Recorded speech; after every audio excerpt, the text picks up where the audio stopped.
What's good, YouTube? Thank you for tuning in to another edition of The Pull Up. I am Tony Ramsey, giving you a quick recap of the latest news in the NBA, last night's NBA action, as well as my predictions for tonight's schedule of games. Without any further delay, let's get into some news from over the weekend. The Cleveland Cavaliers fired head coach Tyronn Lue, despite him leading the team to 4 straight NBA finals. This was bound to happen when you have a team full of veterans that team that checked out now that LeBron is no longer in place. And do have some young players that need to be getting some more playing time. Apparently, Lue has some disagreements about playing those veterans over the rookies and whatnot. And that led to his dismissal. Can't say that I did not see this coming. Ty Lue probably should have been let go before the season if you're going to go full rebuild. Let's start rebuilding with a new coach, get a new regime in there so you can start fresh rather than try to keep hold on to some of the same players you had that were playing with LeBron. And they were only there to play with LeBron, as well as a coach that was only there to coach LeBron. So this is something that was bound to happen. Can't say I'm too shocked there. Also, we had some pretty good games from last night. I think it was about 8 or 9 games on the schedule. We were missing some key stars. No Giannis last night, no Anthony Davis last night, and no Kawhi Leonard playing last night as the Bucks did face off with the Toronto Raptors. And we'll go ahead and jump to that game here first. Looks like the Bucks took this one at home against the Raptors 124-109, as I mentioned. No Kawhi Leonard in this game and no Giannis in this game. The Bucks were able to put up 124 points in this one behind solid games from Chris Middleton. He had 14 points. He made 4 threes. Ilyasova put up 19 points and 10 boards. That's a bit surprising there. Malcolm Brogdon put up 17 points. Eric Bledsoe 17 assists. The Bucks shot 40% from the field. They did make 19 points this game. Their three-point shooting has been lights out. So far this season, I believe they're the top 2 or 3 in the league so far in three-point shooting. Whereas the Raptors were 9 of 45 from 3. That is ugly. Kyle Lowry had his first bad game of the season. He finished with 9 points, 15 assists, 6 boards, but he only shot 3 of 14 from the field and missed all 9 of his three-point attempts. Highlight here was they did get 30 points from Serge Ibaka in that loss. Some other action from last night, the Hawks squared off with the Sixers. Sixers win this one 113-92. A career high 16 points in this one from Markelle Fultz.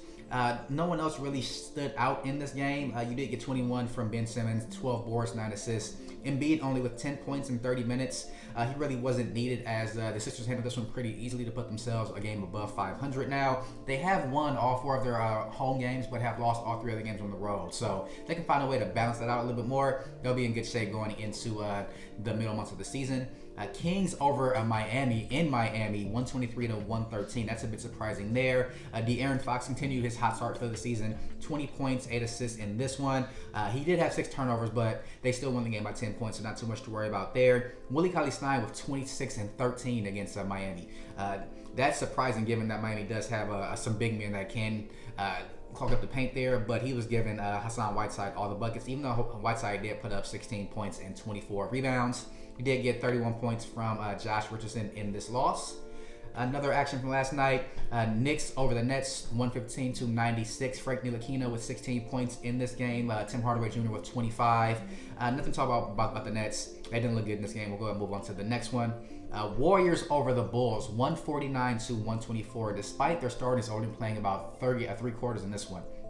Big story here. 14 threes from Klay Thompson as an NBA record. He did that in 3 quarters. He had 10 of those in the first half and 52 points. This is the Warriors' second 50-point game early in the season, and they're just, you can't beat them. They're a juggernaut. They have 3 guys that can go off for 40 points on any given night, and if one of those guys is off, 2 more can pick them up. If 2 of them are off, 1 more can carry them. I think Steph Curry on this one only had 23 points. His first game of the season without making 5 3-pointers. He still did make 2. Kevin Durant, I believe, scored maybe 14 or 15 points here. And something to watch all season long. Draymond Green only took 5 shots, 3 points, but he had 11 assists. So a team that shares the ball this well with this many stars that has won as long as they have, it's unheard of in today's NBA. I think they're going to cakewalk throughout the regular season. And if they played their starters for more than 3 quarters, they can easily put up 160 points a night, seems like. So another easy win for the Warriors there. Bulls, there was a bright spot here. They did have Wendell Carter Jr. put up 18 points in this one, and I believe he had a double-double. 18 points, 7 boards, and 4 assists. and Zach LaVine with 21 points in the loss, but he had a plus minus of minus 35. Ouch. Lakers lose a close one to the Timberwolves here in Minnesota, 120 to 124. Another close loss for the Lakers. That's starting to become a repeating story here.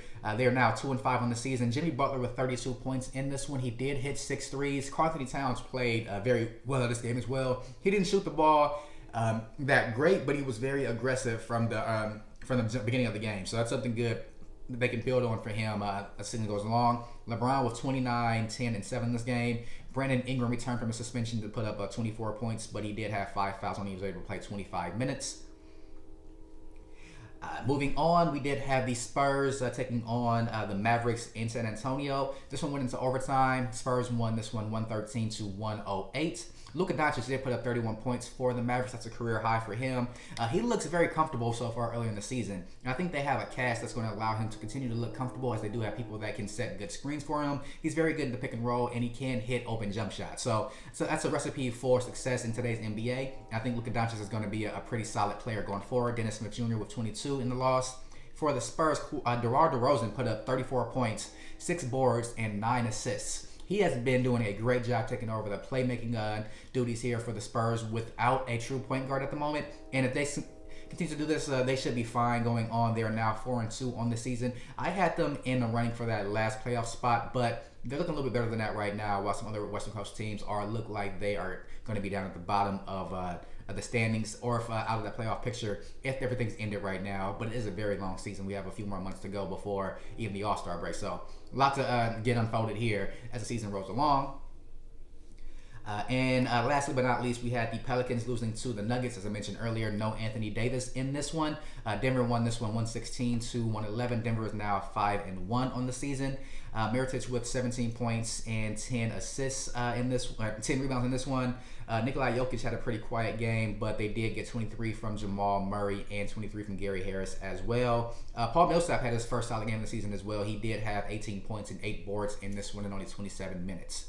Moving on to tonight's schedule of NBA games, we have a pretty full schedule for a Tuesday. We have the Hornets and the Heat in Charlotte. Charlotte's favored by 4.5 points. I'm going to go ahead and give this one to Miami. I think they rebound from last night's loss. Might be a little bit angry here, and I think they cover that spread. You do have the Hawks visiting the Cavaliers, 2 very bad basketball teams, but 2 really good guards there. Hopefully they start playing Colin Sexton for Cleveland instead of George Hill, so he can go ahead and start learning more on the fly rather than while spelling George Hill. They aren't going anywhere. They're now 0-6 in the season, so I think that Cleveland will find a way to win their first game here. Going out on a ledge. They're only favored by a point, so it's pretty much like a pick 'em game. I'm going to go ahead and pick Cleveland. Kings on the road against Orlando. Kings coming off that big road win in Miami. I think they keep that streak going and get their 5th win here in Orlando. Pistons at the Celtics. Another good game here. So Pistons are 4-1. Celtics are 4-2. I'm going to go ahead and give this one to the Celtics. Blake Griffin struggled in his last game. He only had 3 points. I think he continues to struggle against Boston here, as Boston has a pretty aggressive defense. And I think the Boston is going to start putting together their offensive strategy and get more continuity as the season goes on. So I'm going to give this one to the Celtics. Sixers at the Raptors. Toronto's favored by 6.5 points. This one will be on NBA TV at 7:30. I'm going to go ahead and go with the Raptors here. I think they take this one, and Philadelphia is not very good on the road yet. So I think Toronto gets their 7th win of the season here. Trailblazers visiting the Rockets. The Rockets are favored by a point. I'm going to give this one to the Rockets. I think they will find a way to win this game. Hopefully, I think James Harden might be playing in this game. Not 100% sure yet, but if he does, it should be an easy win. Even if he does, it should be a close win. Wizards visiting the Grizzlies. I think the Wizards pick up their 2nd win here. They are the underdogs here by 2.5 points, as Memphis is 3-2 in the season. I think Washington finds a way to start to put things more together. Have some soul searching here. They should be better than a 1-5 team right now. I think they're going to get their 2nd win of the season tonight. And Clippers at the Thunder. OKC won their last game over the weekend. I think they continue that winning streak over the Clippers and pick up their 2nd win of the season and gives the Clippers their 3rd loss. That is all the time we have for today's show, ladies and gentlemen. Thank you again for tuning in to the Pull Up. Please tune in daily for my NBA recap videos. If you like this channel, make sure that you hit the subscribe button down below and leave me a thumbs up. That's what you like this video. And look forward to catching you guys on the next one. Peace.